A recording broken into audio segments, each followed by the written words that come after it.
नमस्कार दोस्तों। आज हम बात करेंगे करंट अफेयर्स के बारे में। तो चलिए इस वीडियो को स्टार्ट करते हैं। सबसे पहले हम बात करेंगे एससीओ समिट 2024 के बारे में। तो इसका आयोजन जो है वो 2024 में अस्ताना में हुआ है, जो कि कजाकिस्तान में पड़ता है। यानी कि कजाकिस्तान की राजधानी अस्ताना में एससीओ 2024 समिट का आयोजन किया गया है। एससीओ समिट में अस्ताना डिक्लेरेशन के को मान्यता दी गई है और 25 स्ट्रेटेजिक डॉक्यूमेंट्स के बारे में डिस्कशन हुआ है। भारत के तरफ से विदेश मंत्री एस जयशंकर के द्वारा इस समिट में भाग लिया गया है। भारतीय प्रधानमंत्री के द्वारा इसको स्किप किया गया है।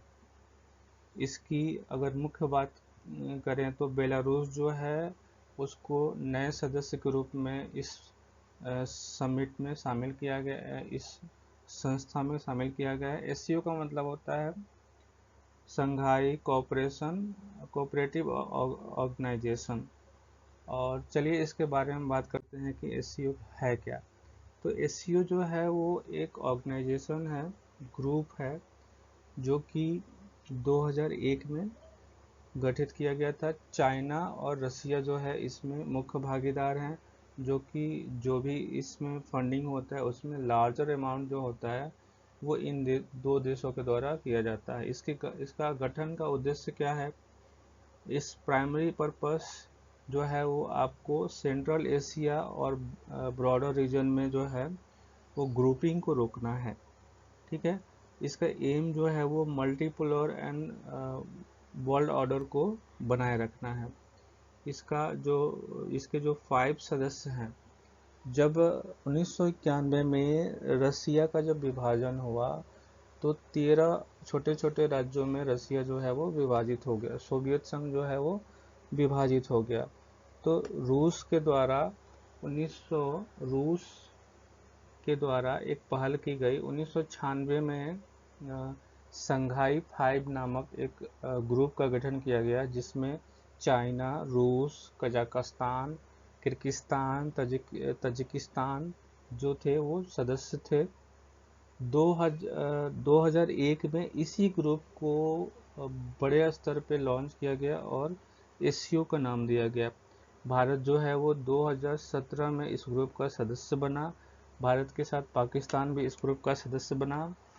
और बेलारूस जो है वो 2024 में एससीओ का सदस्य बना है। अभी वर्तमान में बेलारूस को शामिल करते हुए 10 सदस्य जो हैं वो एससीओ के फुल मेंबर सदस्य हैं।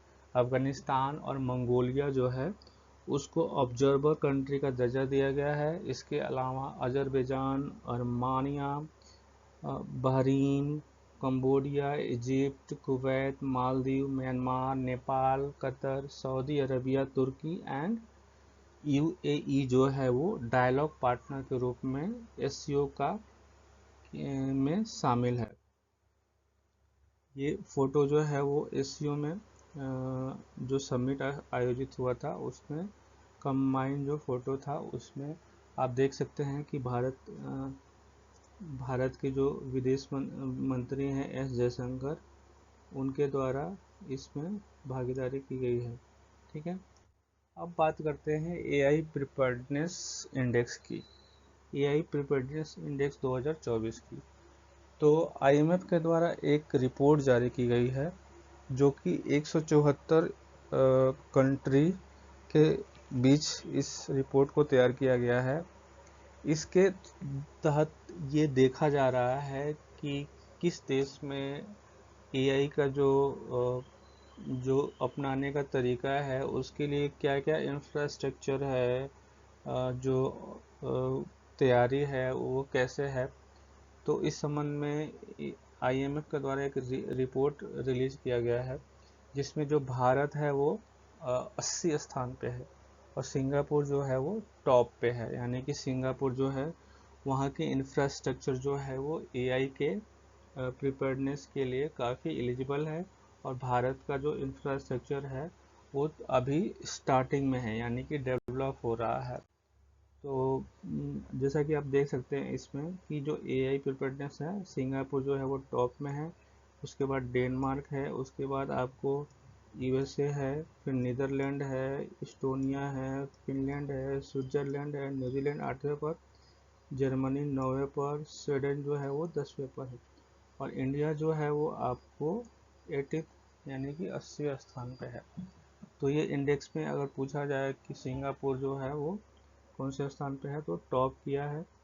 और आर्टिफिशियल इंटेलिजेंस के लिए ये रिपोर्ट तैयार की गई है आईएमएफ के द्वारा।